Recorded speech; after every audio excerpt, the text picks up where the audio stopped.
কি পেতে থাকলেন আপনি, কত বড় ফজিলত। আর এতে যে কত অসংখ্য নেকি আল্লাহ পাক রব্বুল আলামিনের পক্ষ থেকে আছে তো আল্লাহই ভালো জানেন। আবু মুসা আশআরী রাদিয়াল্লাহু তাআলা আনহু আরেকটি হাদিস বর্ণনা করেছেন ফজরের ফজিলতে, আন্না রাসূলুল্লাহ সাল্লাল্লাহু আলাইহি ওয়াসাল্লাম قال মান সাল্লাল বারদাইন দাখালাল জান্নাহ, মুত্তাফাকুন আলাইহি, বুখারী মুসলিম শরীফের হাদিস। যেই ব্যক্তি ফজর নামাজ পড়বে আর আসর নামাজ পড়বে, মান সাল্লাল বারদাইন, যে ব্যক্তি দুই ঠান্ডার সময়ের নামাজ পড়বে, ঠান্ডার সময় হচ্ছে এক বিকেলবেলা রোদ্রের প্রখরতার পরে ঠান্ডার সময় আসরের নামাজকে বলা হয়েছে, আর এক নামাজ হচ্ছে রাত্রের ঠান্ডা হচ্ছে ভোরের ঠান্ডা ফজরের নামাজ। যেই ব্যক্তি এই দুই নামাজ কায়েম করবে সুন্দর করে, ফজর নামাজ আর আসর নামাজ, দাখালাল জান্নাহ, সে অবশ্যই জান্নাতে যাবে, সে অবশ্যই জান্নাতে যাবে। নবী করিম সাল্লাল্লাহু আলাইহি ওয়াসাল্লামের ভবিষ্যৎবাণী। আরও শোনেন, ওই ব্যক্তিকে জাহান্নামের আগুন স্পর্শ করতে পারবে না, তাও বলেছেন নবী করিম সাল্লাল্লাহু আলাইহি ওয়াসাল্লাম। বলছেন ওমারা বিন রুয়াইবা বলছেন যে তার আব্বা রুয়াইবা বলছেন নবী করিম সাল্লাল্লাহু আলাইহি ওয়াসাল্লামের কাছ থেকে আমি শুনেছি, ইয়াকুলু লা ইয়ালিজান নার আহাদুন সাল্লা ক্বাবলা তুলুই শামসি ওয়া ক্বাবলা গুরুবিহা, ওই ব্যক্তি কোনোদিন জাহান্নামে যাবে না, ওই ব্যক্তি কোনোদিন জাহান্নামে যাবে না যেই ব্যক্তি সূর্য অস্ত হওয়ার আগের নামাজ পড়ে এবং সূর্য উদয় হওয়ার, সূর্য ওঠার আগের নামাজ পড়ে। কোন কোন নামাজ হলো তাহলে? আসর নামাজ এবং ফজর নামাজ। বলছেন লা ইয়ালিজান নার আহাদুন, এমন ব্যক্তি কখনো জাহান্নামে যাবে না, লা ইয়ালিজা, কখনো যাবে না, এ না যে শুধু জাহান্নামে যাবেন এই কথা নাই, কখনো জাহান্নামে যাবে না, না প্রথমে না মধ্যখানে না শেষে, কোনোদিন জাহান্নামে যাবে না। সাল্লা ক্বাবলা তুলুই শামস, সূর্য ওঠার আগে যে ব্যক্তি নামাজ পড়লো, ক্বাবলা গুরুবিহা, আর সূর্য ডুবার আগে যে ব্যক্তি নামাজ পড়লো, অর্থাৎ ফজর নামাজ এবং আসর নামাজ। এই হাদিসটি শোনাচ্ছিলেন বাসরা নামক শহরে। বাসরা শহর কোথায়? বর্ণনাকারী ইরাকের বাসরা শহরে এই হাদিসটি শোনাচ্ছিলেন। একজন বাসরার লোক তাকে বলে, আনতা সামিআতা হাযা মিন রাসূলিল্লাহি সাল্লাল্লাহু আলাইহি ওয়াসাল্লাম, তুমি এই হাদিসটি আল্লাহর নবী থেকে স্বয়ং শুনেছো না কোনো মাধ্যম দিয়ে শুনে শুনে বলছো? হতে পারে যে বাড়াবাড়ি কথা, অতিরঞ্জন কথা, তাই জিজ্ঞাসা করছে সে তাগিদের জন্য। কালার নাম, সেই সাহাবী বলছেন হ্যাঁ অবশ্যই। কালার রাজুল ওয়া আনা আশহাদু, আর একজন লোক উঠে দাঁড়িয়ে গেল আর সাক্ষী দিচ্ছে, ওয়া আনা আশহাদু, আমিও সাক্ষ্য প্রদান করছি, আন্নী সামিআতুহু মিন রাসূলিল্লাহি সাল্লাল্লাহু আলাইহি ওয়াসাল্লাম, আমিও আল্লাহ রাসূল সাল্লাল্লাহু আলাইহি ওয়াসাল্লাম থেকে এই হাদিস শুনেছি যে ওই ব্যক্তি জাহান্নামে যাবে না যেই ব্যক্তি ফজর নামাজ পড়ে আর আসর নামাজ পড়ে। বলছেন সামিআতু উযনায়া ওয়া ওয়াহু কলবি, আমার দুই কানে শুনেছে আর আমার অন্তরে মুখস্থ রেখেছে। আল্লাহু আকবার।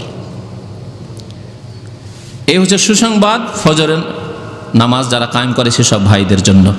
অন্ধকারে যারা নামাজ পড়তে যায়, যেসব ভাইয়ের অন্ধকারে নামাজ পড়তে, অন্ধকারের অজুহাতে অনেকে নামাজ পড়তে যান না গ্রামে গঞ্জে, নবী করিম সাল্লাল্লাহু আলাইহি ওয়াসাল্লাম তাদেরকে সুসংবাদ দিয়েছেন। আর অন্ধকারের নামাজ হচ্ছে দুইটি নামাজ, এশার নামাজ এবং ফজর নামাজ। ফজর নামাজ অন্ধকারই পড়াই সুন্নত। আমাদের দেশের লোকেরা তো সূর্য ওঠা মযহাবপন্থী গোঁড়ারা এই নামাজকে পিছাইতে পিছাইতে এমন জায়গায় নিয়ে গেছে যে সূর্য ওঠা 10 মিনিট 15 মিনিট আগে নামাজ পড়ে। কিন্তু নবী করিম সাল্লাল্লাহু আলাইহি ওয়াসাল্লাম অন্ধকারে ফজর নামাজ পড়তেন, ইউসাল্লি বিগালাস, ভোরের অন্ধকারে নামাজ পড়তেন, ফিরে আসতেন। সাহাবায়ে কেরাম রাস্তা অন্ধকার হয়ে থাকতো, সেই সময় নামাজ পড়ে ফিরে চলে আসতেন।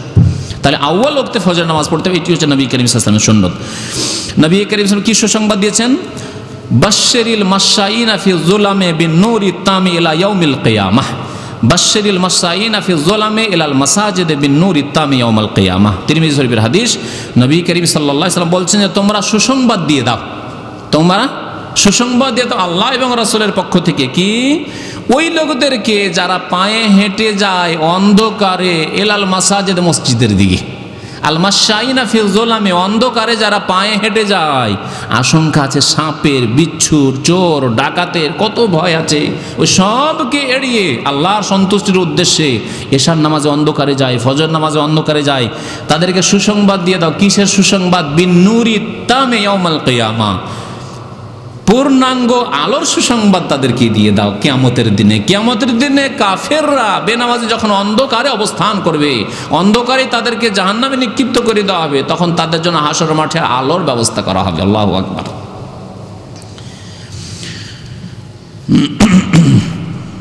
ফজরের নামাজ সম্পর্কে আরও কিছু বিধিবিধান রয়েছে। ফজরের নামাজের তেলাওয়াত, ফজর নামাজের তেলাওয়াত কেমন হইতে হবে? সংক্ষেপে, ঘুমের সময় মানুষের ঘুম চেপে আছে, সুতরাং তাড়াতাড়ি করে নামাজটা সেরে দাও, এরকম নামাজ।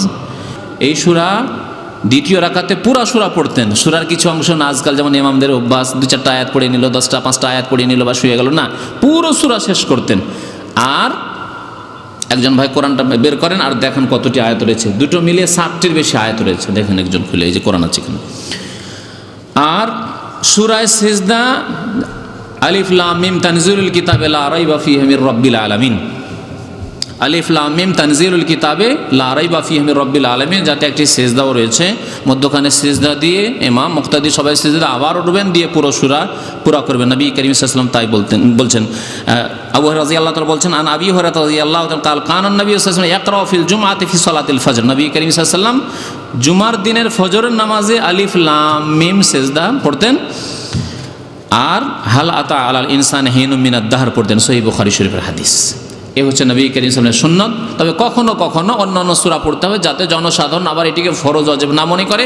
আর কোনো ইমাম যদি অন্য সূরা পড়িয়ে দেয় তো না মনে করে যে ইমাম এই তো ভালো ইমাম না, বা ইমাম তো সুন্নতের খেলাফ কাজ করে, এমনটা যেন না মনে করে। বেশিরভাগ সময় এই দুইটি সূরা দিয়ে জুমার দিনে নামাজ পড়া বা ইমামতি করা সুন্নাত। ফজরের নামাজের যে কত গুরুত্ব আর কত ফজিলত, যে ফজরের 2 রাকাত সুন্নত আছে, ওর ফজিলত শুনেন। মুসলিম শরীফের হাদিস, মা আয়েশা রাদিয়াল্লাহু তাআলা আনহা বর্ণনা করছেন যে নবী করিম সাল্লাল্লাহু আলাইহি ওয়াসাল্লাম ইরশাদ করেছেন, রাকাতাল ফজরে খায়রুম মিনাদ দুনিয়া ওয়া মা ফিহা। ফজরের 2 রাকাত সুন্নত, ফজরের ফরজ নামাজের তো নেকি আছেই, কিন্তু ফজরের 2 রাকাত সুন্নতের নেকি, সুন্নতের সওয়াব। বলছেন রাকাত আল ফজরে, ফজরের 2 রাকাত সুন্নতের সওয়াব কেমন, খায়রুম মিনাদ দুনিয়া ওয়া ফিহা, পৃথিবী এবং পৃথিবীতে যা কিছু আছে, সারা পৃথিবীতে কত কি আছে চিন্তা করুন তো দেখি। কত মূল্যবান বস্তু আছে, কত মূল্যবান খনিজ সম্পদ আছে, তেল আছে, পেট্রোল আছে, সোনা আছে, চাঁদি আছে, হীরা মণি মুক্তা, আর কত কি যে আছে, আর কত যে ধন দৌলত আর ব্যাংক ব্যালেন্স, মানুষের ব্যাংকে টাকা পয়সা আছে, আর বাড়িতে টাকা পয়সা আছে, আর জমি জায়গা আছে, আর সম্পদ আছে, অট্টালিকা আছে, কত যে মূল্যবান জিনিস পৃথিবীতে আছে। সমস্ত কিছুকে একদিকে রাখেন, আর ফজরের 2 রাকাত সুন্নাত, মাত্র 2 রাকাত সুন্নাত, সূরা কাফিরুন প্রথম রাকাতে, দ্বিতীয় রাকাতে সূরা ইখলাস পড়লেন। আর হালকা নামাজ পড়তে বলেছেন নবী করিম সাল্লাল্লাহু আলাইহি ওয়াসাল্লাম, এই 2 রাকাতকে একদিকে রাখেন, খায়রুম মিনাদ দুনিয়া মা ফিহা, পৃথিবীর সমস্ত ধন সম্পদ একদিকে, আর এই 2 রাকাত নামাজ তার চাইতে উত্তম, খায়রুম মিনাদ দুনিয়া মা ফিহা। মাত্র 2 রাকাত নামাজ, সুন্নত নামাজ ফজরের। তাহলে ফজরের ফরজ নামাজ কত ফজিলত রাখে।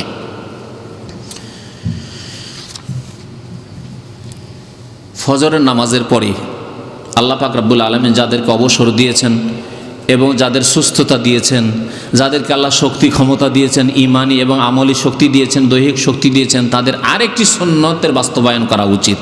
তা হচ্ছে ফজরের নামাজের পরে আপনি আপনার জায়নামাজে, মসজিদে, মুসাল্লায় যেখানে নামাজ পড়লেন সেখানেই বসে যান, আর আল্লাহর জিকির আজকার করতে থাকেন, একা একা আল্লাহর জিকির আজকার করতে থাকেন। এই করতে করতে সূর্য উঠে যাক, আর সূর্য ওঠার পরে কতটি আয়াত রয়েছে সূরা সিজদা? আপনি বলে দেন, আমি বলেছি। সূরা সিজদায় 30টি আয়াত রয়েছে, আর সূরা দাহারে মনে হয় 31টি আয়াত রয়েছে। তাহলে 60-এর বেশি হলো, 60-এর বেশি আয়াত। তো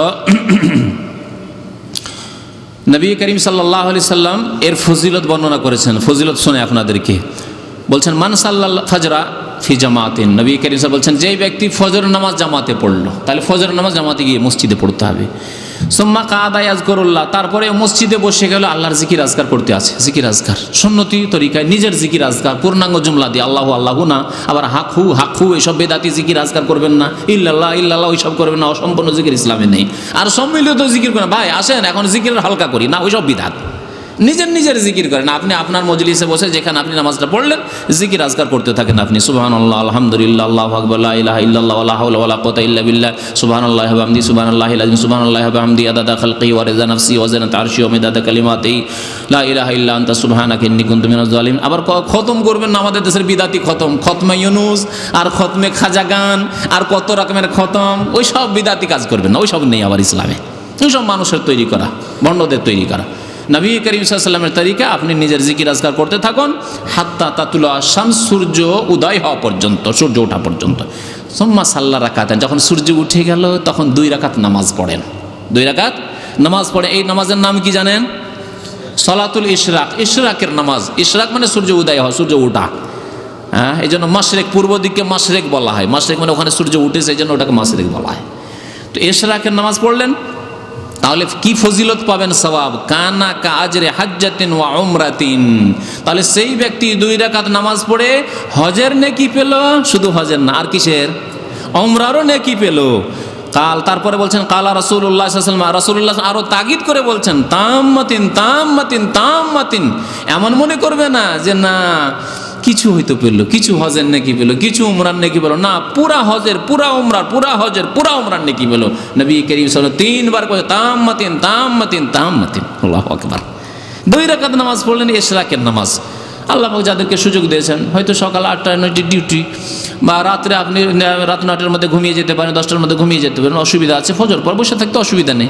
কিন্তু একজন মানুষ যদি রাত 12টায় ঘুমায়, ফজর পড়লো, তারপরে যে বসে থাকা হয় তার জন্য কষ্টকর, তাহলে এই ফজিলত হয়তো হাসিল করতে পারবেন না। কিন্তু মাঝে মাঝে শুক্রবারের দিন করেন, শুক্রবারের দিন যথেষ্ট সময় আছে, সকালবেলাতে ফ্রি আছেন, আপনি যদি সূর্য ওঠার পরে সকাল 5টায় গিয়ে ঘুমান, অসুবিধা কিছু আছে কি? ভোর 4টা থেকে 5টা পর্যন্ত বসে থাকলেন, এশারের নামাজটা পড়লেন, তারপরে ঘুমিয়ে গেলেন। তো এই আমলগুলি করলে আপনার মক্কাও যেতে হলো না, হজও করতে হলো না, উমরাও করতে হলো না, আপনি নফল হজ আর নফল উমরার সওয়াব পাচ্ছেন। আপনি যেতে পারছেন না, অনেক ভাইরা আছেন ডিউটির কারণে মালিক অনুমতি দেয় না, বা আপনার ডিউটি এমন যে আপনি যেতেও পারেন না, ব্যবসা আপনার এমন যে ছেড়ে যেতেও পারেন না হজ উমরায় ঘন ঘন। আপনি যদি সপ্তাহে একদিন এই কাজটা করেন, প্রত্যেক সপ্তাহে আপনার উমরা, প্রত্যেক সপ্তাহে বুধবারের গাড়িতে না গিয়ে এত হয়রান না হয়ে আর আপনার অনেক লস না করে এই সওয়াব দিয়ে অনেক সওয়াব হাসিল হয়ে গেল। তার মানে এই না যে আপনি যাবেন না, মাঝে মাঝে যান, কিন্তু এই সওয়াবও করেন। বাড়িতে বসে বসে হজ উমরার সওয়াব হাসিল করেন, বাড়িতে বসে বসে হজ উমরার আপনি সওয়াব হাসিল করেন নিজের মসজিদে এই সময়টুকু বসে। নবী করিম সাল্লাল্লাহু আলাইহি সাল্লামের সুন্নাত। এই হাদিসটি তিরমিজির হাদিস, হাদিসটি হাসান। জাবের বিন সামরা রাদিয়াল্লাহু তাআলা আনহু বর্ণনা করছেন নবী সাল্লাল্লাহু আলাইহি ওয়াসাল্লামের আমল। কানা নবী সাল্লাল্লাহু আলাইহি ওয়াসাল্লাম ইযা সাল্লাল ফাজরা তারাব্বা ফি মাজলিসিহি।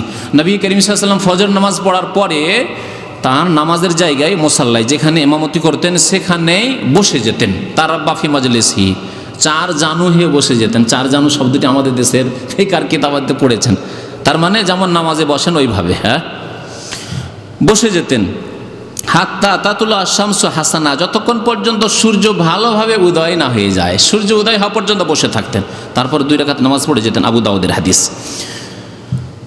আসরের নামাজের গুরুত্ব সম্পর্কে 2-1টি হাদিস শোনায়। নবী করিম সাল্লাল্লাহু আলাইহি ওয়াসাল্লাম থেকে বুরাইদা রাদিয়াল্লাহু তাআলা আনহু বর্ণনা করছেন, কালা রাসূলুল্লাহ সাল্লাল্লাহু আলাইহি ওয়াসাল্লাম, আল্লাহ রাসূল বলেছেন, মান তারাকা সালাতাল আসরি ফাকাদ হাবিতা আমালুহু। কেউ যদি আসরের নামাজ ছেড়ে দেয়, হাটে গিয়েছে কুরবানির গরু কিনতে, আমাদের দেশে আমি ছোটকাল থেকে দেখে এসেছি, কুরবানির গরু কিনতে গিয়ে অধিকাংশ কুরবানি করেনেওয়ালা লোকের আসরের নামাজই পড়ে না, কারণ ওই সময় হচ্ছে গরুর হাট, জমজমাট হাট।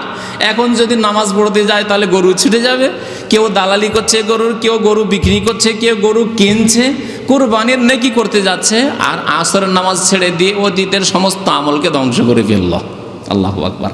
শুনেন হাদিস, মান তারাকা সালাতাল আসর, যে ব্যক্তি আসরের নামাজ ছেড়ে দিল, ফাকাদ হাবিতা আমালুহু, তার আমল সব বরবাদ হয়ে গেল, ধ্বংস হয়ে গেল, তার আমল সব ধ্বংস হয়ে গেল। জি, কারণ সে কুফরিতে চলে গেল, সূর্য ডুবিয়ে দিল, আসর নামাজ পড়লো না। বহু লোককে দেখেছে হাট বাজার করে মাগরিব পরে এশা পর বাড়ি আসার পরে দেখছি নামাজ পড়ছে 4 রাকাত। লোকেরা জিজ্ঞাসা করে যে কোন নামাজ পড়ছেন? আসর নামাজ আজকে পড়তে পারিনি, হাটে গিয়েছিলাম, বাজারে গিয়েছিলাম, খুব ব্যস্ত ছিলাম, আজকে আসর নামাজ পড়তে পারিনি। অফিসাররা আমাদের কি করে, সারাদিন ডিউটি করে আসে, আর আসার পরে মাগরিব পরে আসে, জোহর পড়ে। আমি কয়েকটা অফিসারকে মাদ্রাসা যখন ছাত্র ছিলাম তো দেখতাম মসজিদে অনেকক্ষণ ধরে নামাজ পড়ছে। তো এক অফিসারকে দেখতাম, বড় দাড়িওয়ালা অফিসার, ওই ভূমি সংস্করণ অফিসার, ভালো মানুষ, কিন্তু তাকে দেখতাম নামাজ পড়তো এইরকম, জোহর নামাজ পড়ছে, আসর, মাগরিব, এশা সবগুলি পড়ছে এশার নামাজের পরে। এই সময় নামাজ কেন? বলছে অফিসে এত ব্যস্ত থাকি যে জোহর আসর পড়তে পারি না, জোহর আসর পড়তে পারে না, সবগুলি এসে ওই এশার সময় নামাজ পড়ছে। এই নামাজ কবুল হবে? নামাজ হবে না। নবী সাল্লাল্লাহু আলাইহি ওয়াসাল্লাম কি বলছেন, মান তারাকা সালাতাল আসর, যে ব্যক্তি আসরের নামাজ ছেড়ে দিল, আসর ওয়াক্তে পড়লো না, তার আমল সব ধ্বংস হয়ে গেল। বুখারী শরীফের হাদিস, বুখারী শরীফের হাদিস। আরেকটি হাদিস শুনেন আসরের গুরুত্ব সম্পর্কে। বলছেন আব্দুল্লাহ বিন উমর রাদিয়াল্লাহু তাআলা আনহু হাদিস বর্ণনাকারী, আন্না রাসূলুল্লাহ সাল্লাল্লাহু আলাইহি ওয়াসাল্লাম কাল, রাসূলুল্লাহ সাল্লাল্লাহু আলাইহি ওয়াসাল্লাম ইরশাদ করেছেন, আল্লাযী তাফুতুহু সালাতুল আসরি ফাকান্নামা ওতিরা আহলুহু ওয়া মালুহু। হাদিস শুনিয়ে দিলাম আপনাদেরকে। যার আসরের নামাজ ফত হয়ে গেল, মানে আসরের নামাজ কাজা হয়ে গেল, ছুটে গেল, মাগরিব হয়ে গেল, সূর্য ডুবে গেল, আসরের নামাজ পড়তে পারলো না, সে ঘুমিয়ে থেকে হোক, আর বাজারে ব্যস্ত থেকে হোক, আর ক্রিকেট দেখায় ব্যস্ত হোক, আর ক্রিকেট খেলায় ব্যস্ত হোক, আর বল খেলায় ব্যস্ত হোক, আর দুনিয়ার যে কোনো কাজেই ব্যস্ত হোক না কেন, জি, ভুলে যাওয়া ছাড়া 2টি ওজর ইসলামে গ্রহণযোগ্য। কি বলতে পারেন? এক হচ্ছে ভুলে যাও, ভুলেই গেছে যে আসর পড়িনি, মনেই হয়নি, মাগরিব পরে মনে হয়েছে, তাহলে তো আর দোষ নেই, ভুলে গেছে, যখনই স্মরণ হবে তখন নামাজ পড়তে হবে। আর আরেক হচ্ছে যে ইচ্ছা করে ঘুমায়নি, কিন্তু এমন ঘুম চেপেছে, অ্যালার্জি ট্যাবলেট কি এমন ঘুম চেপেছে তাকে কেউ জাগাবার হয়নি, অ্যালার্ম বেজেছে, জাগতেই পারেনি। এইরকম যদি অনিচ্ছাকৃত ঘুম কখনো হয়, এই দুইটি ক্ষেত্রে, আর ইচ্ছা করে রোজ রোজ ঘুমাবে আর বলবে যে আমার তো ঘুম ভাঙে না, চলবে না? চলবে না। যার না আসরের নামাজ ছুটে গেল তার অবস্থা কি হবে কাল কিয়ামতে? বলছেন নবী সাল্লাল্লাহু আলাইহি ওয়াসাল্লাম, ফাকা আন্নামা ওয়াতিরা আহলুহু ওয়া মালুহু, যেন তার পরিবার এবং ধন সম্পদ সব ধ্বংস হয়ে গেল। তার পরিবার ধ্বংস হয়ে গেল আর তার ধন সম্পদ সব ধ্বংস হয়ে গেল। হাদিসটা বোঝার জন্য একটা উদাহরণ দিই। একজন মানুষ তার পরিবার সহ ফ্লাইটে চেপেছে, সপরিবারে, স্ত্রী, ছেলে, মেয়ে সবকে নিয়ে, আর বাড়িতে যা টাকা পয়সা ছিল সব নিয়ে চেপেছে। বাংলাদেশের ন্যাশনালিটি ছিল, সে সেখান থেকে চলে যাবে, তো টাকা পয়সা আর তো বাংলাদেশে রেখে লাভ নেই, আমেরিকা চলে যাচ্ছি, কানাডা, ওখানকার গ্রিন কার্ড পেয়ে গেছি, যাচ্ছি। তো যা টাকা পয়সা, সোনা দানা, ব্যাংক ব্যালেন্স যা ছিল, ডলার সব পকেটে, আর সপরিবারে একবারে পুরো ফ্যামিলি সহ ফ্লাইটে চেপেছে। আর আল্লাহ না করে সেই ফ্লাইট রাস্তাতে কি হয়ে গেল, বিমান দুর্ঘটনায় বিধ্বস্ত হয়ে গেল, ধ্বংস হয়ে গেল। সেও বাঁচল না, তার স্ত্রী গেল, তার ছেলে মেয়ে সব মারা গেল, ধন সম্পদ সব কোথায় যে গেল, কিছু পেল, নিজেও পেল না, তার আত্মীয় স্বজন পেল না, কেউ পেল না তার। তাহলে কত বড় খাসা লস চিন্তা করেন এই লোকটির, সব গেল, তার সব গেল। নবী করিম সাল্লাল্লাহু আলাইহি ওয়াসাল্লাম বলছেন, যার আসরের নামাজ ছুটে গেল, আসরের নামাজ ছুটে গেল, তার কি হয়ে গেল, ফাকা আন্নামা ওয়াতিরা আহলুহু ওয়া মালুহু। কাল কিয়ামতে হাসরের মাঠে এত আফসোস হবে, আক্ষেপ হবে, তার এত আক্ষেপ হবে যে তার ধন সম্পদ সব কিছু ধ্বংস হয়ে যাওয়ার পরে সে যদি বেঁচে থাকতো, আর যে আফসোস হতো, হতাশ হতো, হাই কি করলাম, আল্লাহ, স্ত্রী হারাইলাম, ছেলে মেয়ে হারাইলাম, যা ধন দৌলত ছিল সে হয়তো ওখানে আছে। এই উদাহরণটা দিয়ে তাহলে আরও বুঝতে পারে, কারণ সে মরে গেলে তার কিছু বুঝতে পারছে না, সেও মরে গেছে, কিন্তু সে বেঁচে আছে, আমেরিকাতে বসে আছে, আর ফ্যামিলিকে ডেকেছে যে তুমি ছেলে মেয়ে টাকা পয়সা সব নিয়ে চলে আসো বাংলাদেশ থেকে, সব বিমান বিধ্বস্ত, সব ধ্বংস হয়ে গেল।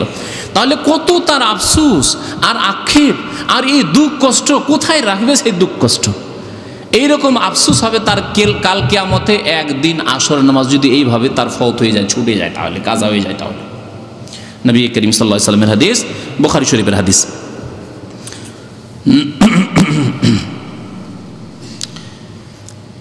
আর একটি হাদিস শুনে আব্দুল্লাহ বিন মাসউদ রাদিয়াল্লাহু তাআলা আনহু, সাহাবীর হাদিস, তিনি বলছেন, মান সাররাহু আন ইয়ালকাল্লাহ গাদাম মুসলিমান, কোনো ব্যক্তি যদি ইচ্ছা করে, তাকে ভালো লাগে যে আল্লাহর সাথে কালকে মুসলমান হয়ে সাক্ষাৎ করব। যদি আপনাদেরকে বলি যে ভাই কে আছেন যে আল্লাহর সাথে অমুসলিম হয়ে সাক্ষাৎ করতে চান, কেউ চাইবেন না। যে বেনামাজি সেও বলবে না যে আমি আল্লাহর কাছে অমুসলিম হয়ে সাক্ষাৎ করতে চাই, হিন্দু হয়ে সাক্ষাৎ করতে চাই, আমি ইহুদি খ্রিস্টান হয়ে সাক্ষাৎ করতে চাই, কথা বলবে না। বলবে কি? কেউ বলবে না। বলছেন আব্দুল্লাহ বিন মাসউদ রাদিয়াল্লাহু তাআলা বলছেন, মান সাররাহু, যে ভালো মনে করে যে আল্লাহর সাথে সাক্ষাৎ করবে কাল কিয়ামতে মুসলিমান, মুসলিম হয়ে, তাকে কি করতে হবে? ফালিয়ুহাফিজ আলা হাওলাইস সালাওয়াত, সে যেন এই 5 ওয়াক্ত নামাজের হেফাজত করে, 5 ওয়াক্ত নামাজকে সুন্দর করে কায়েম করে। হাইসু ইউনাদা বিহিন্না, যখনই তার আজান দেওয়া হবে, হাজির হবে নামাজের জন্য। ফাইনাল্লাহ শারা আলী নবীকুম সাল্লাল্লাহু আলাইহি ওয়াসাল্লাম সুনানাল হুদা, কারণ আল্লাহ পাক রব্বুল আলামিন তোমাদের নবী মুহাম্মদ সাল্লাল্লাহু আলাইহি ওয়াসাল্লামের জন্য এই হিদায়াতের আদর্শ দান করেছেন, হেদায়েতের আদর্শ দিয়েছেন, অর্থাৎ নামাজ, জামাত সহকার নামাজ। ওয়াইন্নাহুন্না মিন সুনানিল হুদা, আর এই 5 ওয়াক্ত নামাজ হচ্ছে হেদায়েতের আদর্শ। ওয়ালাউ আন্নাকুম সাল্লাইতুম ফি বুয়ুতিকুম, তোমরা যদি নিজের নিজের ঘরে ঘরে নামাজ পড়ো, মসজিদে নামাজ পড়তে না আসো, কামা ইউসাল্লি হাযাল মুতাখাল্লিফু ফি বাইতিহি, যেমন এই মুনাফিক জামাতে আসে না, মুনাফিকরা যেমন বাড়িতে নামাজ পড়ে, লা তারাকতুম সুন্নাতা নবিয়্যিকুম, তাহলে তোমাদের নবী সাল্লাল্লাহু আলাইহি সাল্লামের আদর্শকে তোমরা ছেড়ে দেবে। ওয়ালাউ তারাকতুম সুন্নাতা নবিয়্যিকুম, আর তোমরা যদি তোমাদের নবীর আদর্শকে, সুন্নতকে ছেড়ে দাও, অর্থাৎ সুন্নত মানে এখানে এই নয় যে ওয়াজিবের বিপরীত সুন্নত, মানে নবীর আদর্শ, ফরজও আদর্শ আর ওয়াজিবে আদর্শ, সুন্নত আদর্শ, মুস্তাহাব আদর্শ, নবী সাল্লাল্লাহু আলাইহি ওয়াসাল্লাম যা করেছেন তাই হচ্ছে নবীর আদর্শ। নবীর আদর্শকে যদি, মানে জামাত সহকারে নামাজ পড়াকে যদি তোমরা ছেড়ে দাও, লা দালালতুম, তাহলে তোমরা পথভ্রষ্ট, গুমরাহ হয়ে যাবে। তাহলে জামাত ছেড়ে দিয়ে বাড়িতে নামাজ পড়া, ঘরে নামাজ পড়া কি? গুমরাহি, পথভ্রষ্টতা। ওমা মিন রাজুলিন ইয়াতাতাহার, এখন নামাজের ফজিলত বলছেন আব্দুল্লাহ বিন মাসউদ রাদিয়াল্লাহু তাআলা নবী সাল্লাল্লাহু আলাইহি ওয়াসাল্লাম থেকে, অমামিন রাজুলিন, কোনো ব্যক্তি যদি তাহারও অজু করে, বাড়িতে অজু করলো, ফাইউ হোসেন ও তহুর, আর ভালো করে অজু করলো, সুম্মাইয়া আহমদ এলা মসজিদিন মিন হাযিহিল মাসাজিদ, কোনো এক মসজিদে নামাজ পড়তে গেল, ইল্লা কাতাবাল্লাহু লাহু বিকুল্লি খাতওয়াতিন ইয়াখতুহা হাসানাহ, প্রত্যেক কদমে কদমে আল্লাহ পাক রব্বুল আলামিন এক নেকি লিখবেন। ওয়ারফাউ বিহা দারাজা, আর প্রত্যেক কদমে কদমে প্রত্যেক ধাপে একটি করে মর্যাদা উঁচু করবেন। একটি নেকি লিখা হলো, একটি মর্যাদা উঁচু করা হলো। ওয়াহুত্তু আনহু বিহা সাইয়্যা, আর একটি করে আল্লাহ পাক রব্বুল আলামিন গুনাহ মাফ করবেন। তাহলে যত দূরে মসজিদ, কষ্ট হচ্ছে 5 মিনিট 7 মিনিট লাগছে, যত বেশি হেঁটে যাবেন তত গুনাহ মাফ হবে, তত নেকি বাড়বে, আর তত বেশি মর্যাদা উঁচু হবে। ওয়ালাকাদ রাআইতুনা, আব্দুল্লাহ বিন মাসউদ রাদিয়াল্লাহু তাআলা বলছেন যে আমি দেখেছি আল্লাহর নবী সাল্লাল্লাহু আলাইহি ওয়াসাল্লামের জামানায় ওমা ইয়াতাখাল্লাফু আনহা ইল্লা মুনাফিকুন মালুমুন নিফাক, মুনাফিক ছাড়া কেউ ফজর নামাজ থেকে পিছনে থাকতো না, জামাত থেকে পিছনে থাকতো না। মুনাফিকরাই ফজর এশাই বা আসরে এরা আসতো না, কিন্তু যারা মুমিন মুসলিম তারা সবাই নামাজ পড়তে আসতো। এমনকি আমি দেখেছি ওয়ালাকাদ কানার রাজুল ইউতা বিহি ইউহাদা বাইনার রাজুলাইনি হাত্তা ইউকামা ফিস সাফফি, আমি অনেক মুসলিম ভাইদেরকে দেখেছি যারা পায়ে হেঁটে আসতে পারে না, অসুস্থ, বিছানায় শুয়েছিল, দুইজনের আত্মীয়, কোনো দুই আত্মীয়র কাঁধে ভর দিয়ে, হেলানা লাগিয়ে কাঁধে ভর দিয়ে মসজিদে নিয়ে আসা হতো তাদেরকে, আর নিয়ে এসে কাতারে বসিয়ে দেওয়া হতো, বসে বসে নামাজ পড়তো। তার জন্য ওজর ছিল, বাড়িতেই সে নামাজ পড়তে পারতো, কিন্তু বাড়িতে কোনো মুসলিম সাহাবী নামাজ পড়তেন না। অসুস্থতার অবস্থায় মসজিদে এরকম দুইজনের শরীরে ভর দিয়ে, কাঁধে ভর দিয়ে এসে তারা নামাজ পড়তেন। মুসলিম শরীফের হাদিস।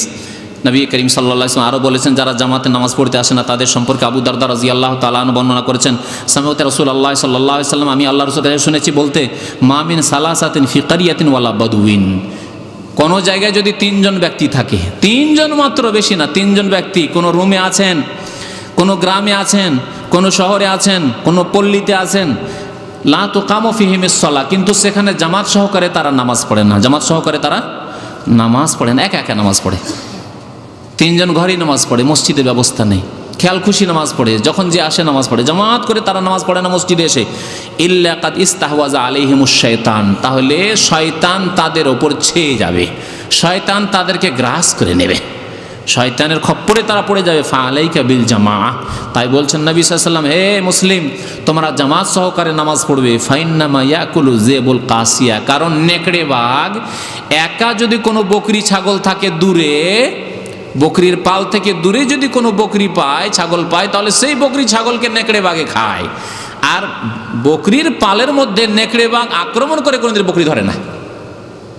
এই কথাটি নবী করিম সাল্লাল্লাহু আলাইহি ওয়াসাল্লাম শিখিয়েছেন। বুঝতে পারলেন না? পারলেন না? কি বুঝতে পারলেন? যদি একসাথে একত্রিত বকরির পাল থাকে, 25, 50, 100, 200 বকরি থাকে, তাহলে সেখানে সাহস করে না নেকড়ে বাঘ ঢুকতে, কারণ নেকড়ে বাঘের ভয় খুব বেশি। এক তো রাখালকে ভয় করে, আর বকরির পালে জানি না কি আছে না আছে, ও সাহস করে ঢুকবে না। কিন্তু একটা বকরি যদি দূরে চলে যায় চরার জন্য, আর একা দেখতে পেয়েছে, তখন ওকে ধরে নেয়। ওই রকমই হে মুসলিম, তুমি জামাত সহকারে নামাজ পড়বে মুসলমানদের জামাতে, তাহলে শয়তানের খপ্পরে পড়বে না, শয়তান তোমাকে গুমরা করতে পারবে না। আর জামাতে যদি নামাজ না পড়ো, মসজিদ আছে, জামাতে লোকেরা নামাজ পড়ছে, তুমি একা একা যদি নামাজ পড়ো, তো ওই একা বকরির মতো তোমার অবস্থা। একা বকরিকে যেমন নেকড়ে বাঘে খায়, তুমি একা নামাজিকে শয়তান গুমরা করে দেবে, পথভ্রষ্ট করে দেবে, তোমার দ্বারা পাপ করাবে।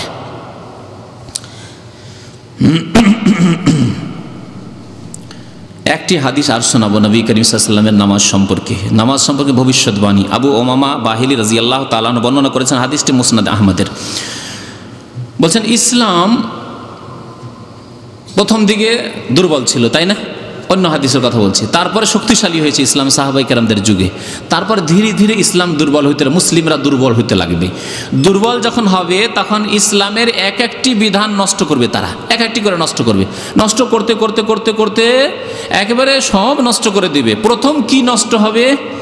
2টি জিনিস উল্লেখ করেছেন নবী করিম সাল্লাল্লাহু আলাইহি ওয়াসাল্লাম। বলছেন, লায়ন কাজান্না ওরাল ইসলামে অরওয়াতান, ইসলামের বিধিবিধানগুলি, ইসলামের হুকুম আহকামগুলিকে নষ্ট করবে মুসলিমরা, একটা করে উঠাবে, একটা করে ছাড়বে। যাকাত দেওয়া ছুটে যাবে, রোজা রাখাতে শিথিলতা শুরু হবে, হজে শিথিলতা শুরু হবে, এইভাবে পর্দা বেহায়া বেপর্দা হতে লাগবে। এই করে এক একটা করে বিধান উঠতে লাগবে। ফাকুল্লামা ইনতাকাজাত ওরওয়াতুন তাশাব্বাসান নাসু বিল্লাতি তালিহা, এক একটি করে উঠে যাবে, বাকিগুলো থাকবে। আর একটা উঠে যাবে, আর বাকিগুলো থাকবে। আর একটা উঠে যাবে ইসলামের বিধান, আর একটা থাকবে। এই করে ধীরে ধীরে উঠতে উঠতে সবগুলি উঠে যাবে। সর্বপ্রথম যেই বিধানটি মুসলিম সমাজ থেকে উঠে যাবে, মুসলিম দেশ থেকে উঠে যাবে, তা কি বলছেন? ওয়া উলাহুন্না নাকদান আল হুকম। সর্বপ্রথম যে বিধানটি মুসলিম দেশগুলি থেকে, মুসলিম সমাজ থেকে উঠে যাবে, সেটা হচ্ছে ইসলামী আইনের বাস্তবায়ন। ভালো করে শুনে রাখেন, ইসলামী আইনের বাস্তবায়ন। আজকে পৃথিবীতে কতটি দেশ আছে মুসলিম দেশ? 57টি দেশ আছে। এই 57টি দেশে এই সৌদি আরব ছাড়া ইসলামী আইনের বাস্তবায়ন কোনো দেশে নেই। তাহলে দেখলেন নবী করিম সাল্লাল্লাহু আলাইহি ওয়াসাল্লাম ভবিষ্যৎবাণী যে ইসলামের বিধানগুলি একটা একটা করে উঠতে উঠতে সবগুলি উঠে যাবে, আর সর্বপ্রথম উঠবে ইসলামী আইনের বাস্তবায়ন। ইসলামী আইনের বাস্তবায়ন শেষ, তারপরে তখন বেহায়া বেপরদা। ইসলামী আইনের বাস্তবায়ন থাকলে বেহায়া বেপরদা হওয়ার সাহস করতো না। তাহলে চুরি করার, জেনা করার সাহস করে কেন? চুরি করলে পরে হাত কাটা যাবে, জেনা করলে সংসার করা হবে বিবাহিত হলে, বা তার ইসলামিক যে দণ্ডবিধি আছে তা কায়েম করা হবে। মদ খেলে তার ইসলামী দণ্ডবিধি কায়েম হবে। যদি ডাকাতি করে তাহলে তাকে হত্যা করা হবে। যদি কাউকে খুন করে তাহলে তাকে খুন করা হবে, কেসাস না হবে। ইসলামী আইনের বাস্তবায়ন যখন মুসলিম দেশগুলিতে উঠে গেল, তখন অহরহ খুন হতে আছে, জেনা হতে আছে, চুরি ডাকাতি হতে আছে, কোনো শাস্তি নেই। 6 মাস 1 বছর জেল হলো, আবার জামানতে ফিরে চলে আসলো, আরামসে বসে আছে। ঠিক কিনা বলেন? মানব রচিত বিধানেই হচ্ছে। তাহলে সর্বপ্রথম মুসলিম সমাজ থেকে যেটা উঠে যাবে সেটা হচ্ছে ইসলামী আইনের বাস্তবায়ন। ইসলামী আইনকে দূরে সরিয়ে দেবে। কোরআন শুধু মসজিদে, কোরআনী বিধানের কথা মসজিদে শুধু, বাস, মসজিদের বাইরে না, পার্লামেন্টে না, আর আদালতে না, আর কোর্ট কাচারিতে না, ওসবে না, অফিস আদালতে না, ইউনিভার্সিটি কলেজে না, ওই সব জায়গায় চলবে না। এটা হবে প্রথম। ও আখিরুহুন্না আসসালাহ। আর সর্বশেষ যে বিদায় নেবে, যে বিধানটি মুসলিম সমাজ থেকে, সেটি হচ্ছে নামাজ। সেটি হচ্ছে নামাজ। আজকে মুসলিম সমাজ থেকে নামাজ উঠে গেছে, আর নামাজের কত আগে ইসলামী আইনের বাস্তবায়ন উঠে গেছে। আল্লাহু আকবার। মুসলিমদের অবস্থা এই। ফজরের নামাজে ওঠার জন্য আপনাকে ব্যবস্থা নিতে হবে। ফজরের নামাজ কায়েম করতে হলে আপনাকে কিছু ব্যবস্থা নিতে হবে। সেই ব্যবস্থাগুলি কি? কয়েকটি ব্যবস্থা আপনাকে সংক্ষেপে বলবো। প্রথম ব্যবস্থা হচ্ছে যে যত তাড়াতাড়ি সম্ভব এশা পরে আপনি ঘুমিয়ে যান। যত তাড়াতাড়ি সম্ভব এশা পরে আপনি ঘুমিয়ে যান। আপনার ফরজ ডিউটি আছে, ডিউটি করে তাড়াতাড়ি খেয়ে দিয়ে ঘুমিয়ে যান। টিভি দেখবেন বসে বসে, আর খাবেন, গল্প করবেন। এখন ডিউটিটা সারলাম, যায় বন্ধুদের সাথে একটু দেখা সাক্ষাৎ করে আসি, না, এগুলি কাজ করবেন না। আপনি যাই একটু গল্প গুজব করে আসি, একটু খেলা দেখি, একটু খবর শুনি, একটু পত্রিকা পড়ি, না, ওইসব করবেন না। তাড়াতাড়ি ঘুমিয়ে যান। এশার নামাজের পরে ডিউটি নেই, খেয়ে দিয়ে ঘুমিয়ে যান। ডিউটি আছে, ডিউটিটা শেষ করে এসে খেয়ে দিয়ে ঘুমিয়ে যান। আমাদের অনেক ভাইদের রাত 10টা পর্যন্ত ডিউটি, 10টা পর্যন্ত ডিউটি করেন, 10:30টার মধ্যে খাওয়া দাওয়া করে 10:30, 11টা, ম্যাক্স 11টার মধ্যে ঘুমিয়ে যান আপনি। তারপরে 4 ঘন্টা, আজকেও 4 ঘন্টা শুইতে পারবেন আপনি। 4.5 ঘন্টা শুয়েও জামাত পাবেন আপনি। ঠিক কিনা বলেন? একজন মানুষ 4 ঘন্টা শোয়ার পরে খুব সহজেই জাগতে পারে। 5 ঘন্টা শুলে তো যথেষ্ট এমনিতে জাগতে পারে। আমি নিজের কথা বলছি, 5 ঘন্টা একটানা যদি শুয়ে নিই, সারাদিন না শুলে আর কোনো অসুবিধা নেই। কিন্তু 5 ঘন্টা না শুইতে পেলে অসুবিধা আছে। এটা মেডিকেলের কথা বলছি, আর এটা বাস্তব পরীক্ষার কথা বলছি। আমাকে এক ডাক্তার বলেছিল যে আপনি যে এরকম এই 2 ঘন্টা ঘুমাচ্ছেন, আবার জেগে যেতে হচ্ছে, তো অসুবিধা, স্বাস্থ্য খারাপ হয়ে যাবে। আসলেই পরীক্ষা করে দেখলাম, কোনোদিন যদি সুযোগ পাই যে একটানা 5 ঘন্টা ঘুম দিয়েছি, যথেষ্ট আমার জন্য। আপনি যদি রাত 10:30টায় ঘুমাতে পারেন, তাহলে রাত 3টা পর্যন্ত বা 3:30টা পর্যন্ত 5 ঘন্টা হয়ে গেল। 4 ঘন্টা ঘুমালে উঠা যায় খুব সহজে। 3 ঘন্টা ঘুমিয়ে আমরা উঠছি। আমি নিজের কথা বলছি, 3 ঘন্টা ঘুমিয়ে উঠছি, আলহামদুলিল্লাহ। তো যত তাড়াতাড়ি সম্ভব আপনাকে শুয়ে যেতে হবে। আর একটি কথা মনে রাখবেন, নামাজ পড়া, ফজর নামাজ পড়া কি ফরজ কি না? ফরজ। একটি ইসলামিক বিধান হচ্ছে যে কোনো ফরজ আদায় করা যদি অন্য কোনো বস্তুর ওপর নির্ভরশীল হয়, তো যার ওপর নির্ভরশীল সেটিও ফরজ। একটা কায়দা বললাম, ফেকার কায়দা বললাম। কোনো একটি কাজ যদি কোনো কিছুর ওপর নির্ভরশীল হয়, তাহলে যার ওপর নির্ভরশীল সেটাও ফরজ, সেটাও তার হুকুম নেবে। যেমন আপনাকে বলি, গুনাহ থেকে বেঁচে থাকা কি ফরজ। তাহলে গুনাহ থেকে বেঁচে থাকার জন্য আপনার যদি বিবাহ করতে হয়, যে বিবাহ না করলে আর গুনাহ থেকে বাঁচতে পারছেন, আমার দ্বারা পাপ হয়ে যাচ্ছে, হস্তমৈথুন হয়ে যাচ্ছে, আমার দ্বারা অন্য অন্যায় হয়ে যাচ্ছে, নজর খারাপ হয়ে যাচ্ছে, তাহলে আপনার বিবাহ করা কি ফরজ। গুনাহ থেকে বাঁচা ফরজ, আর আপনি বিয়ে না করলে গুনাহ থেকে বাঁচতে পারছেন না, সেই জন্য আপনার বিয়ে করা ফরজ, এই ক্ষেত্রে ফরজ। ওই রকমই ফজর নামাজ পড়া ফরজ। তাহলে ফজরের নামাজ পড়া যখন ফরজ, তাহলে ফজর নামাজ পড়ার জন্য সাহায্যকারী হচ্ছে তাড়াতাড়ি ঘুমিয়ে যাওয়া। তাহলে তাড়াতাড়ি ঘুমিয়ে যাওয়াও আপনার জন্য কি ফরজ। জি, মাসলা মনে রাখবেন। বিনা ওজরে আপনি এদিক সেদিক করে সময় নষ্ট করবেন না। যেমন বললাম যে ডিউটি করা জরুরি, ডিউটি করে নিলেন, খেয়ে দিয়ে ঘুমিয়ে যান। 2 নম্বর উপায় হচ্ছে ফজর নামাজে ওঠার রাত্রে অল্প করে খাওয়া। দিনেও অল্প খান, কিন্তু রাত্রে বিশেষ করে হালকা খাবার খাবেন। বেশি করে খেলে ওলামারা বলেছেন মান আকালা কাসিরান ফাশারে বা কাসিরান, যে ব্যক্তি বেশি খাবে ওটা হজম করার জন্য বেশি পানি পান করতে হবে। একে তো খেয়ে দিয়ে পেট ভারী, তারপরে পানির জায়গা নিয়ে আবার ওভারলোড করে পানি চাপাইতে হবে পেটে, আর পানি দিলেন তারপরে তখন আর নড়াচড়া করতে পারেন না, তখন শুইতে হবে।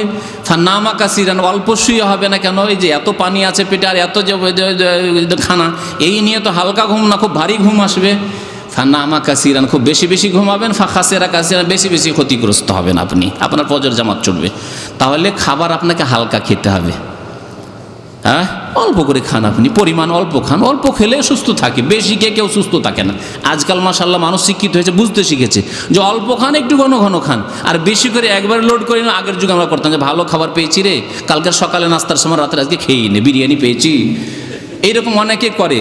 হ্যাঁ, আজকালকার লোকের আর এরকম বেকুফি করবে না, কারণ আজকাল প্রেশারের রোগ, সুগারের রোগ, আর এই রোগ সেই রোগ, পেটের রোগ। সুতরাং মানুষ বুঝতে শিখেছে যে না, অল্প খেলে সুস্থ থাকবো।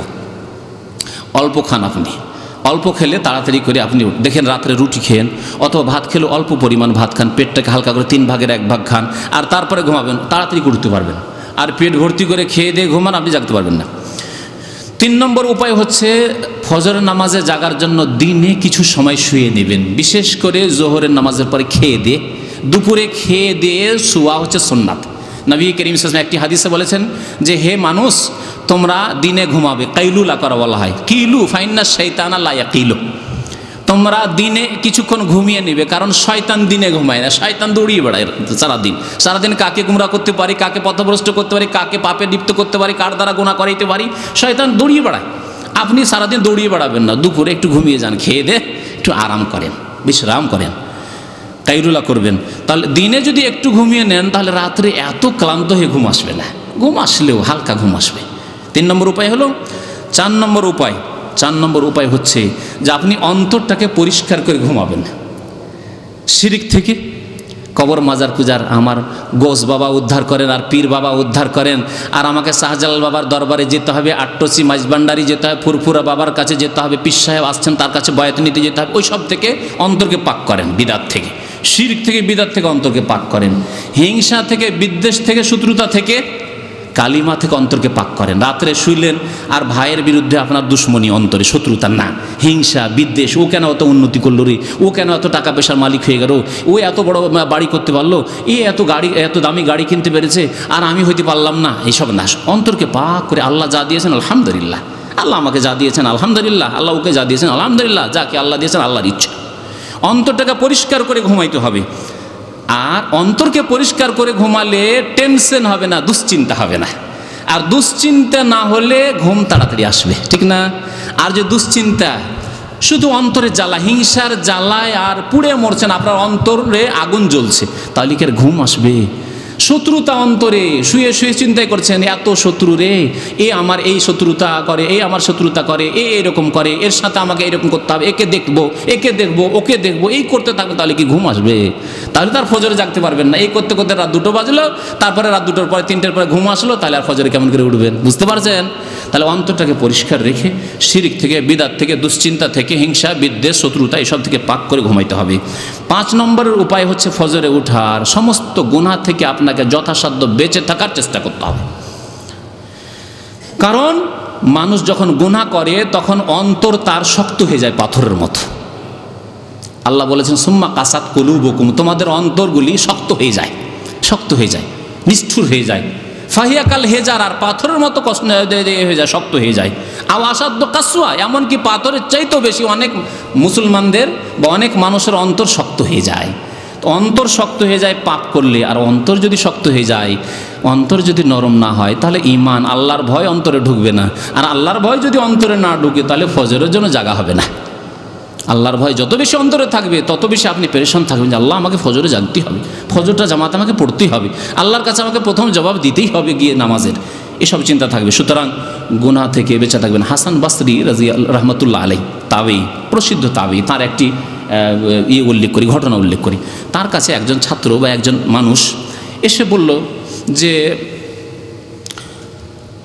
আচ্ছা বলুন তো, আপনি তো এত বড় আলেম আর তাবেঈ, এত আল্লাহ আপনাকে সম্মান দিয়েছেন, একটি মাসলা বলেন তো।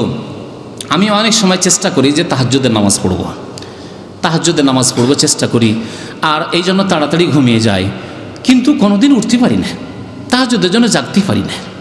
পানি রাখি রেডি করে, যে পানি রেডি হয় যাতে দেরি না হয়, তাড়াতাড়ি করে উজু করে নামাজটা পড়তে পারি, যাতে করে প্রস্তুত থাকি মন মানসিকতার দিক থেকে যে আমি তাহাজ্জুদ পড়ব, কিন্তু জাগতেই পারি না, ফজর হয়ে যায়। হাসান বসরি রহমতুল্লাহ আলাইহি কি জবাব দিয়েছিলেন? জবাব দিয়েছিলেন যে দেখো, গুনাহ থেকে বেঁচে থাকো, গুনাহের কারণে তুমি জাগতে পারছো না। আল্লাহ পাক রব্বুল আলামিন বন্ধুত্বের সুযোগ দেন না ওই ব্যক্তিকে যে ব্যক্তি পাপ করতে থাকে। আল্লাহ পাক নির্জনে অ্যাপয়েন্টমেন্ট দেন না, অ্যাপয়েন্টমেন্ট বুঝেন তো না, কথা বলার সুযোগ, নির্জনে কথা বলার আল্লাহ সুযোগ দেন না ওই ব্যক্তিকে যে ব্যক্তি পাপে ডুবে থাকে, গুনাহ করতে থাকে। আপনি সারাদিন গুনাহ করতে থাকবেন, তারপরে ভাববেন যে রাত্রে তাহাজ্জুদ পড়বো, আল্লাহর কাছে নির্জনে সময় চাইছেন, আল্লাহ তোমার কাছে নির্জনে একটু চুপি সুরে কথা বলো, তোমার কাছে দোয়া মোনাজাত করবো, আল্লাহ সুযোগ দেবেন না তোমাকে, কারণ তুমি পাপে লিপ্ত আছো। তাহলে পাপ থেকে বেঁচে থাকতে হবে। 6 নম্বরের উপায় হচ্ছে আল্লাহকে অন্তর থেকে ভালোবাসা, সবচেয়ে বেশি আল্লাহকে ভালোবাসতে হবে।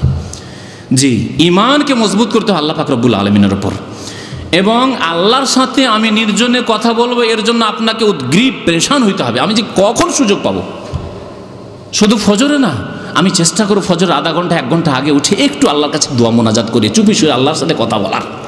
এই মনের কামনা বাসনা লাগবে, স্পৃহা লাগবে, আগ্রহ লাগবে, উদ্যম লাগবে, তাহলে আল্লাহ পাক রব্বুল আলামিন তৌফিক দেবেন। আল্লাহকে ভালোবাসতে হবে, আল্লাহ রসুল সাল্লাল্লাহু আলাইহি ওয়াসাল্লামকে ভালোবাসতে হবে, আল্লাহর নেক বান্দাদেরকে ভালোবাসতে হবে, ইসলামের বিধিবিধানকে ভালোবাসতে হবে, নামাজকে ভালোবেসে নামাজ পড়তে হবে। আল্লাহ যেন আমাদেরকে তৌফিক দান করেন 5 ওয়াক্ত নামাজ পড়ার, আল্লাহ যেন আমাদেরকে ফজরের নামাজ আদায় করা সুন্দর করে তৌফিক দান করেন, জামাত সহকারে আল্লাহ পাক রব্বুল আলামিন যেন আমাদেরকে ফজরের নামাজ পড়ার তৌফিক দান করেন। আল্লাহ আমাদের মুনাফিকের লক্ষণগুলি যেন দূর করে দেন, আল্লাহ আমাদেরকে খাঁটি মুমিন হওয়ার যেন তৌফিক দান করেন, আল্লাহ আমাদের অতীতের গুনাহ খাতা যেন মাফ করে দেন, নেক আমলের যেন তৌফিক দান করেন, আল্লাহ আমাদেরকে যেন জান্নাতুল ফিরদাউস দান করেন। আমিন। ওয়া সাল্লাল্লাহু আলা নবিয়িনা মুহাম্মদ ওয়া আলা আলিহি ওয়া সাহবিহি আজমাইন। যত প্রশ্ন কোনটার জবাব দেব? ইশরাকের নামাজ যখন সূর্য উঠে যাবে, আজকের আলোচনা এসছে ইশরাকের নামাজ, সূর্য উঠে যাবে, তারপরেই যে ইশরাকের টাইম দেওয়া আছে ক্যালেন্ডারে, দেখে সূর্য ওঠার পরে পরে আপনি 2 রাকাত নামাজ পড়বেন, যে কোনো সূরা দিয়ে পড়তে পারেন, কোনো অসুবিধা নেই। এই ক্ষেত্রে বিশেষ কোনো সূরা দিয়ে পড়তে হবে এমন কোনো জরুরি নাই। মাগরিবের নামাজের প্রথমে সুন্নত পড়লে পরে সুন্নাত না পড়লে কোনো গুনাহ হবে কিনা? প্রথমের সুন্নাত আলাদা, আর পরের সুন্নাত হচ্ছে সুন্নাতের রাতেবা, সুতরাং পরের সুন্নাত অবশ্যই পড়বেন। তবে যদি কোনো ওযর থাকে, অসুবিধা থাকে, তাড়াতাড়ি থাকে, তাহলে না পড়লে অসুবিধা নেই। কিন্তু কথা হচ্ছে যে আপনি সবসময় ছাড়বেন না, যথাসাধ্য এই দিনের রাত্রের 12 রাকাত সুন্নত বা কমের পক্ষে 10 রাকাত সুন্নত পড়ার চেষ্টা করবেন। জোহরের নামাজের কি গুরুত্ব রয়েছে? জোহর যেমন গুরুত্ব রয়েছে, মাগরিবের তেমন গুরুত্ব রয়েছে, এশা তেমন, সমস্ত নামাজের গুরুত্ব। নবী সাল্লাল্লাহু আলাইহি ওয়াসাল্লাম খামসু সালাতেন, 5 ওয়াক্ত নামাজ পড়তে হবে, সুতরাং 5 ওয়াক্ত নামাজ জামাত সহকারে পড়তে হবে পুরুষদেরকে। জি, বেনামাজি কোনোদিন জান্নাতে যাবে? শিরিক করে না, শিরিক করে না, কিন্তু বেনামাজি, সহিহ হাদিস এবং কোরআনের দ্বারা প্রমাণিত যে বেনামাজি জান্নাতে যেতে পারবে না। আমরা কাউকে জান্নাত জাহান্নামের ঠিকা নিনি যে কাউকে জান্নাতে ভরবো আর কাউকে জান্নাতে বের করবো আর জাহান্নামে ঢুকাবো, এটা আমরা দায়িত্ব নিনি। কিন্তু কোরআন এবং হাদিস দ্বারা প্রমাণিত যে বেনামাজি জান্নাতে যেতে পারবে না, কারণ আল্লাহ পাক রব্বুল কোরআনে বলছেন যে জান্নাতীরা জিজ্ঞাসা করবে জাহান্নামীদেরকে যে জাহান্নামে কেন আসলে, মা সালাকাকুম ফি সাকার, সাকার নামক জাহান্নামে কেন? তখন প্রথম উত্তর হবে লাম নাকুম মিনাল মুসাল্লিন, আমরা নামাজ পড়তাম না, আমরা নামাজ পড়তাম না। তাহলে বোঝা গেল যে বেনামাজি জান্নাতে যাবে না। আল্লাহু আলাম। এক ভাই লিখেছেন, আমি ফজর নামাজ এবং আসর নামাজ মসজিদে গিয়ে পড়তে পারি না, আমার রুম থেকে মসজিদ যেতে 50 মিনিট। 50 মিনিট যদি হয় তো ঠিক আছে, কিন্তু 5 মিনিট যদি হয় তো মুশকিল। কেন অনেকে এরকম প্রশ্ন হয়, ভাই 5 মিনিট বা 8 মিনিট লাগবে, না চলবে না। হ্যাঁ, নবী সাল্লাল্লাহু আলাইহি ওয়াসাল্লাম বলেছেন আজান শুনতে পাও কিনা, যদি আজান শুনতে পাও তো যাও। আজান মোটামুটি মুখে আজান দিলে 1 কিলোমিটার 1.5 কিলোমিটার যাওয়া যায়। তো কথা হচ্ছে যে আপনাকে যথাসাধ্য মসজিদে যাওয়ার চেষ্টা করতে হবে, কিন্তু আধা ঘন্টা 50 মিনিট লাগলে আপনাকে মসজিদে যাওয়ার দরকার নেই, সেই ক্ষেত্রে আপনি বাসায় নামাজ পড়বেন। জি, কেমন দূরত্বে মসজিদ থাকলে জামাতে নামাজ ওয়াজিব? হ্যাঁ, যেমন বললাম, হাল তাসমাউন নিদা বিসসালাহ, নবী সাল্লাল্লাহু আলাইহি ওয়াসাল্লাম জিজ্ঞাসা করেছেন যে তুমি কি আজান শুনতে পাও? আজানও যদি শুনতে পান, মুখে আজান দিলে বিনা মাইকে, তাহলে যেতে হবে। জি, যেমন বললাম যে মোটামুটি 1 কিলোমিটার কমের পক্ষে। জি, আমাদের দেশের আলেমগণ বলেন বক্তা যখন ওয়াজ করেন তখন বক্তার চেহারা মোবারকের দিকে তাকিয়ে থাকলে নাকি সাগিরা গুনাহ মাফ হয়ে যায়। এগুলি আমাদের দেশের পীরদের কথা। হ্যাঁ, যুক্তিবাদী শুধু এইটি কথা, এটা তো ছোটই কথা হলো তার, সে তো কবর মাজার পূজা করাচ্ছে। জি, তার বক্তব্যে আমি শুনেছি, আমি চেক করেছিলাম মদিনা ইউনিভার্সিটিতে, বেশ কিছু ক্যাসেট দিয়েছিল চেক করার জন্য সাইদির আর এই যুক্তিবাদীর।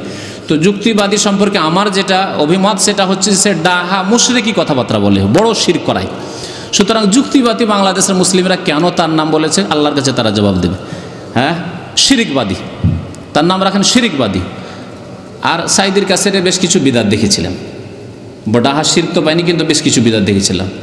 হ্যাঁ, কে কারো মনে কষ্ট লাগে কষ্ট নেবেন না, হাকিকাতে এটা বললাম। আর যুক্তিবাদীর ক্যাসেটে ডাহা ডাহা বড় বড় শিরক, জি, কবর মাজার পূজার শিরক পর্যন্ত আছে। জি হ্যাঁ হ্যাঁ, বুঝতে পেরেছি। যে সব নবী সাল্লাল্লাহু আলাইহি সাল্লামকে একবার জিজ্ঞাসা করেছে সাহাবারা যে আচ্ছা যদি দেখা যায় যে লেট করে নামাজ পড়ছে, বিলম্ব করে শেষ ওয়াক্তে নামাজ পড়ছে ইমামরা, তাহলে আমরা কি করব? নবী সাল্লাল্লাহু আলাইহি ওয়াসাল্লাম বলেছেন তোমরা প্রথম ওয়াক্তে নামাজ পড়ে নাও, আউয়াল ওয়াক্তে বাড়িতে নামাজ পড়ে নেন, অথবা মসজিদে পড়ে যদি চলে আসতে পারেন, ফিতনা না হয়, ঝগড়া না হয়, বিবাদ না হয়, তাহলে মসজিদে পড়ে চলে আসেন, আর না হলে বাড়িতে আউয়াল ওয়াক্তে পড়ে নেন। আর তারপরে মসজিদে গিয়ে তাদের সাথে সামিল হয়ে যান, যাতে করে তারা আপনার ওপর মিথ্যা অপবাদ না দেয় যে লোকটি বেনামাজি, নামাজ টামাজ পড়ে না। সেজন্য তাদের শেষ ওয়াক্তে নামাজ পড়েন, কিন্তু আউয়াল ওয়াক্তে আপনি আপনার উত্তম নামাজ পড়েন, দ্বিতীয় নামাজ আপনার জন্য নফল হবে, দ্বিতীয় নামাজ আপনার জন্য নফল হবে, এই কথা বলেছেন নবী করিম সাল্লাল্লাহু আলাইহি ওয়াসাল্লাম। যদি বিরোধিতা তাওহীদের করে আর বলে যে না মাজারে যেতে হবে, ওরসে যেতে হবে, তাহলে মুশরিক, ওদের পেছনে নামাজ হবে না। আর যদি বিরোধিতা এই করে যে না কিছু বিদআত তাদের মধ্যে আছে বা চায় না যে তারা আসলে এই সুন্নতগুলি পালন হোক, রফেদান করে নামাজ হোক, সহি নামাজ হোক, তারা ওই নিয়াত পড়া নামাজ পড়ে, তাহলে সেই বিদআতীদের পিছনে নামাজ হবে। সালামের জবাব দেয় না, সে গুনাহগার, আপনি গুনাহগার না। হ্যাঁ, আপনি গুনাহগার না, সে গুনাহগার। তো কথা হচ্ছে যে যদি ছোট বিদাতি হয় তাহলে তার পিছনে নামাজ হবে, আর বড় বিদাতি যারা কবর মাজার পূজা করে, খাসি মোরগ জবাই করে, তাদের পিছনে নামাজ হবে না। চাদর চড়াতে যায়, ওরসে যায়, তাদের পিছনে নামাজ হবে না। সাল্লাল্লাহু আলাইহি ওয়া সাল্লাম মুহাম্মদ ওয়া আলা আলিহি।